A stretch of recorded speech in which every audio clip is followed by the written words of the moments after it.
Millones de personas se han contagiado. Miles han muerto en casi todos los rincones del mundo y economías se han visto paralizadas por las medidas dadas para frenar el avance del virus. Lo indica BBC News Mundo en 2020. Hay una urgencia necesaria para comprender la patogénesis del coronavirus clado-2 del síndrome respiratorio agudo severo, también conocido como SARS-CoV-2, el cual causa la enfermedad del COVID-19. Esto es de mucha importancia ya que de tal modo se podrá identificar la evolución de la enfermedad con todos los actores involucrados en ella. El no tener datos precisos solo nos aleja de la posible cura. Los subconjuntos celulares a los que se dirige el SARS-CoV-2 son desconocidos, por lo cual se ha propuesto una variedad de investigaciones a nivel tisular para comprender el tropismo por SARS-CoV-2, basado en la expresión de AC2 y TMPRSS2. Pero, ¿en qué medida el tipo de expresión de esos receptores entre los diferentes tejidos y células del ser humano afecta en la patogenicidad del SARS-CoV-2? Ya todos conocemos cómo llegó el COVID-19 en nuestras vidas y cómo ésta se convirtió en una gran pandemia. Pero, ¿qué sabemos sobre la estructura del virus? Según la organización The Center for Disease Control and Prevention, la estructura del SARS-CoV-2 podría sintetizarse en este esquema. En primer lugar está la proteína S o la proteína Spike. Esta está anclada alrededor de la membrana, de forma que da la virulencia, el tropismo y permite la fusión y unión de la célula que va a infectar. Luego tenemos en sí la membrana lipídica, al igual que la proteína M, de la matriz, que forma todo lo que es esa cubierta. A su vez ahí van a existir otras proteínas llamadas proteínas E, o de la envoltura, que funcionan como canales iónicos y son esenciales en la patogenicidad. También se encuentra la proteína N. Su importancia radica en ser la proteína del núcleo cápside. Ella va a estar unida al material genético, el cual es el ARN positivo. Hay que considerar que el virus afecta a todas las células que tengan ciertos receptores, pero se han descrito tres grupos principales: los neumocitos tipo 2, los enterocitos y las células caliciformes. Al inicio del video mencionamos dos términos, AC2 y TMPRSS2. ¿Pero qué significan estos componentes y por qué son tan importantes? Para que un virus pueda infectar, primero debe reconocer y enlazar a una molécula conveniente al receptor en la célula huésped. La enzima convertidora de angiotensina 2, conocida como AC2, es la responsable del asiento viral en las células. Su presencia es abundante en las células de los pulmones, lo que podría justificar la sintomatología del SARS-CoV-2, la cual incluye neumonías, falta de aire y entre otros malestares presentes en los pulmones. Mientras que la proteína protesta transmembrana tipo 2 o TMPRSS2 es una proteína de la superficie de la célula expresada, sobre todo de las células endoteliales. Esta misma es muy parecida a la C2 en lo que se refiere a la colaboración del ingreso del virus.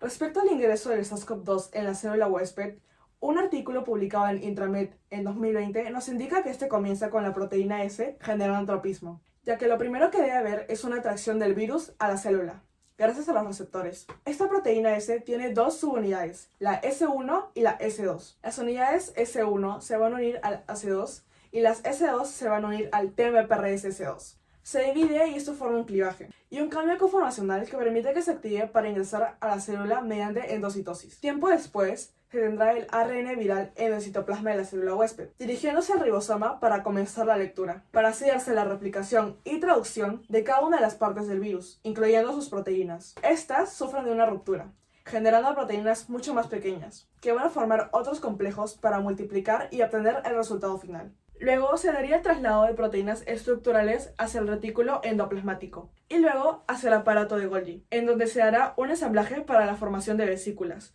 uniéndose las proteínas, la nucleocápside y el ARN viral. Con todo esto se obtienen todos los productos necesarios para formar el virus ya con todas sus características mencionadas al principio, con cada una de las proteínas que le va a permitir salir de la célula mediante exocitosis.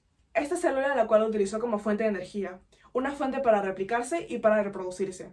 La célula huésped muere debido a toda la actividad ocurrida en ella, mientras que las partículas virales formadas son capaces de infectar otras células y de continuar con este mismo ciclo. Es importante mencionar que todos los datos recolectados y analizados que se mencionarán se basan en investigaciones realizadas por Cell Organization y Methods and Clinics Development. Esta es la tabla número 1. En esta parte de la experimentación se recuperaron al menos 17 tipos de células distintas, incluidas varias poblaciones de linfoides, mieloides y estromales. AC2 y TMPRSS2 se expresaron mayormente en células epiteliales, con un 6,7% de neumocitos tipo 2 expresando AC2 y un 3,8% coexpresando AC2 y TMPRSS2. En lo que se refiere a los hallazgos de las células pulmonares en los neumocitos tipo 2, encontramos que un 1,4% de células expresa AC2, otro 34,2% expresan TMPRSS2 y un 0,8% coexpresan ambos receptores. Y por último, en las células ciliadas encontramos que el 7% era de AC2, el 24,6% era de TMPRSS2 y el 5,3% coexpresaban TMPRSS2 y AC2. Esta debe ser la tabla número 2. En lo que se refiere a los tejidos epiteliales nasales, se identificó que el porcentaje de expresión de AC2 en niños era de 1,8%.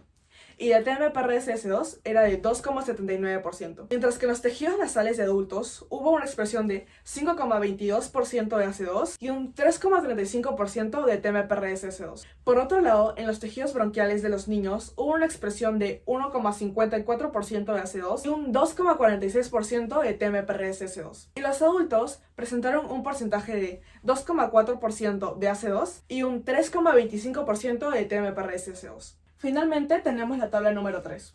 Aquí se observó la expresión selectiva de AC2 dentro de una minoría de tipos de células con el 1,3% de todas las células secretoras expresando AC2. Las células abarcan algunas células secretoras y contienen la expresión de AC2 y TMPRSS2 más significativamente enriquecida.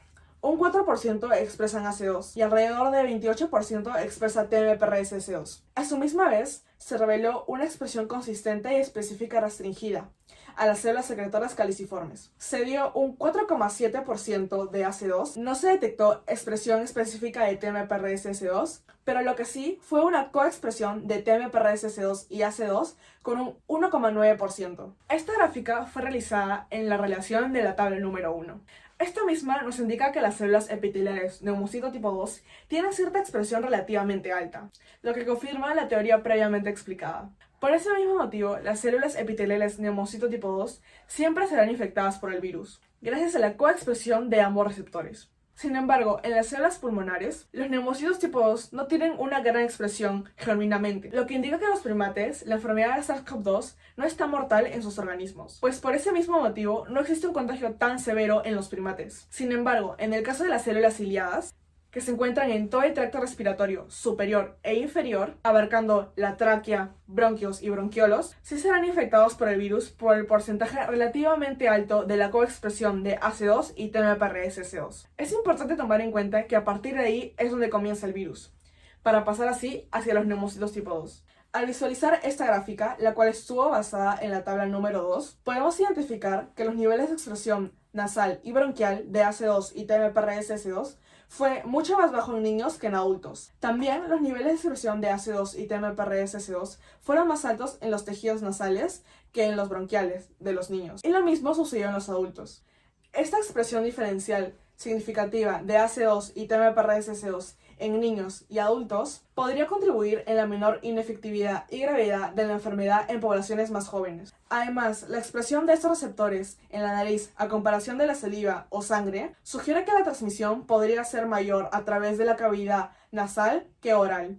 Esta diferencia bastante sustancial nos indica que va a haber menos patogenicidad en una población más joven, pues este tipo de estudio nos muestra la verdadera razón por la cual la enfermedad es mucho más grave en adultos y ancianos. Esta gráfica está hecha en base de los datos de la tabla número 3. Esta misma nos indica que si hay una persona que tiene alergia, pues sus vías respiratorias superiores están inflamadas, la reacción o cómo van a adecuar las células secretoras van a tener la expresión de AC2 y TMPRSS2, pero no con una coexpresión específica de ambas. Mientras tanto, en las células secretoras caliciformes van a tener un 1,9% de receptores, lo que quiere decir que este tipo de células serán mucho más proclives a infectarse el virus, ya que en sí cuentan con una expresión de receptores genuinamente. En conclusión, podemos decir que el AC2 y TMPRSS2 son genes estimulados que utilizan células epiteliales de las vías respiratorias. Se puede tomar como claro ejemplo el caso de la tabla número 1. En cada tipo de células se muestra la expresión de AC2 y TMPRSS2. Sin embargo, la coexpresión de esos receptores es destacable. Por ejemplo, las células ciliadas, que se encuentran en todo el tracto respiratorio superior e inferior, en donde abarcaría la tráquea, bronquios y bronquiolos, estarían siendo afectadas por el virus masivamente, justificando el verdadero motivo por el cual el virus causa tales malestares respiratorios. Dadas las complejidades poco apreciadas de las interacciones de huésped y SARS-CoV-2, las mejores medidas para combatir esta pandemia continúan siendo el cuidado, Y la prevención, lo cual implica lavarse las manos continuamente, evitar el contacto directo con otras personas, cubrirse la boca y nariz con una mascarilla adecuada en lugares públicos, cubrirse la nariz y la boca al toser y o estornudar, desinfectar lo mayor posible sus objetos y todas las áreas de su hogar, y por supuesto monitorear su salud a diario. Toda crisis tiene una solución, una fecha de vencimiento y un aprendizaje. Podremos salir de esta.